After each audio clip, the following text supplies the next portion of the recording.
Biznesmeni Elton Iliriani, një mik i ikonës së muzikës shqiptare, parashifit Simaku, ka lëshuar një alarm publik për gjendjen të rëndë shëndetësore dhe financiare të këngëtares. Sipas Ilirianit, këngëtarja ndodhet në situatë më të vështirë dhe për 11 muajsh nuk ka asnjë përmirësim. Ai theksoi se Simaku aktualisht nuk merr asnjë mjekim dhe pas daljes nga spitali, ajo është izoluar plotësisht. Njëri që rri gjithë ditën në shtëpi, nuk ka më motivim, u shpreh ai.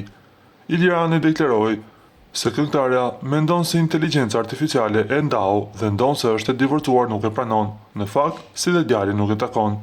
Përveç krizës shëndetësore dhe personale, situata financiare paraqitet po aq dramatike. Iliriani zbuloi se vetë mendim që ajo ka marrë ka qenë përmes një GoFundMe, qiraja e banesës së saj, e cila deri më tani është paguar nga një zotëri me emrin Kadri Morina, përfundon në fund të janarit 2026. Nga shkurti 2026 nuk ka asgjë, deklaroi Iliriani, duke shtuar se problemi më i madh është mungesa e dokumenteve.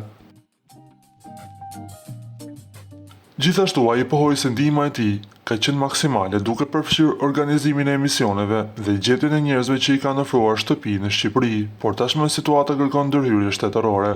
I duhet ndihma e shtetit shqiptar që të marrë mjekimin dhe të bëjë letrat. Letrat shqiptare. Dikush do merret me këtë zonjë, përfundoi ai në apelin e tij. E pa me sa duket, parashifit Simaku rrezikon të rikthehet jetës së saj të mëparshme.